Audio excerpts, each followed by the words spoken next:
কিভাবে মুম্বাই দ্বিতীয় পজিশনে আসতে পারে এই নিয়ে কিন্তু ভিডিওটা, তো দেখতে থাকো কিভাবে মুম্বাই আসতে চলেছে দ্বিতীয় পজিশনে। এই ভিডিওটা দেখার আগে আমি একটা কথা বলে রাখি, যাদের এই ভিডিওটা ভালো লাগবে তারা প্লিজ একটু লাইক সাবস্ক্রাইব করে দিও, তাহলেই হবে বস, আর কিছু চাই না।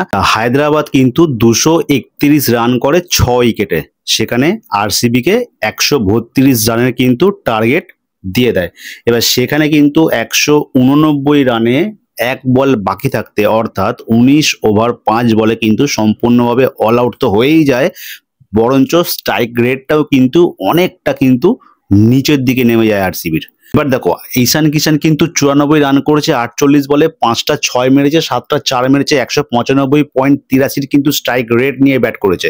ঈশান কিষানের এই রানটা হায়দ্রাবাদের জন্য খুব কার্যদয় হয়েছে, শুধু তাই নয়, হায়দ্রাবাদ কিন্তু সম্পূর্ণ আরসিবিকে এই ম্যাচটা হারিয়েছে। আর সেখানে অভিষেক শর্মাকে আমরা সকলেই জানি, দেখো অভিষেক শর্মা কিন্তু যখনই খেলতে নামুক না কেন 180-র উপরে কিন্তু স্ট্রাইক রেটটা খুব সুন্দরভাবে মেনটেন করে, এটা কিন্তু আমরা সকলেই শিওর।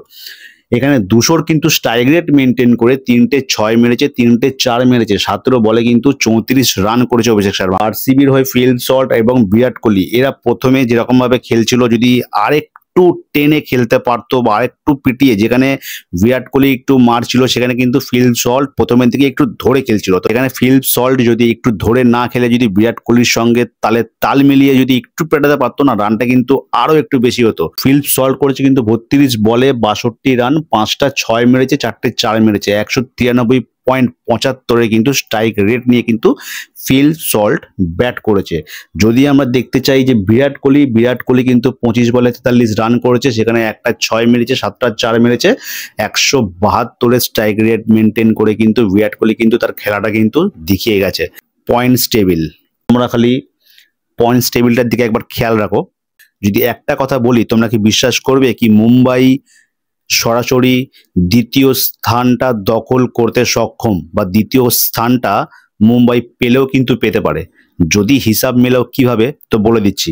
একটা জিনিস দেখো, গুজরাটের কিন্তু একটা খেলা বাকি আছে, ভালো করে শোনো, গুজরাটের কিন্তু একটা খেলা বাকি আছে, সেটা হচ্ছে সিএসকে এর সঙ্গে।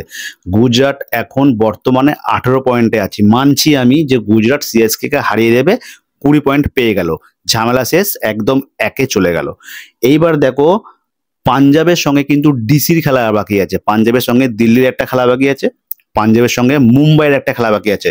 পাঞ্জাবের সঙ্গে দিল্লির যে খেলাটা বাকি সেটা যদি পাঞ্জাব হারে, আর মুম্বাইয়ের সঙ্গে পাঞ্জাবের যে খেলাটা বাকি সেখানে যদি মুম্বাই জেতে, অর্থাৎ পাঞ্জাব যদি হারে, তাহলে কিন্তু পাঞ্জাব সেই 17 পয়েন্টেই থেকে যাবে।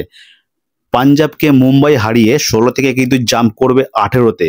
আর এদিকে কিন্তু আরসিবির সঙ্গে একটা এলএসজি খেলা বাকি আছে, আরসিবি যদি আবার এলএসজির কাছে হেরে যায় তাহলে 17 পয়েন্টে কিন্তু আরসিবিও কিন্তু আটকে গেল। তার মানে এটাই হলো যে 18 পয়েন্টে মুম্বাই, 20 পয়েন্টে জিটি অর্থাৎ গুজরাট, 17 পয়েন্টে কিন্তু পাঞ্জাব এবং আরসিবি দুজনেই কিন্তু আটকে গেল। মিলল হিসাবটা? এবার তখন কিন্তু একটা টক্কর হতে পারে কি রান রেটের মধ্যে মাধ্যমে, যে কে 3-এ এবং কে 4-এ থাকবে, যেহেতু দুজনের কিন্তু 17 পয়েন্ট। কিন্তু এইটা এখনো খেলা বাকি আছে, সেই হিসাবটা আমি জাস্ট একটা কাল্পনিকভাবে তোমাদেরকে আমি দেখালাম বা বোঝানোর চেষ্টা করলাম যে এটা হলেও কিন্তু হতে পারে, এটা কিন্তু অস্বাভাবিক কিন্তু কিছু নয়।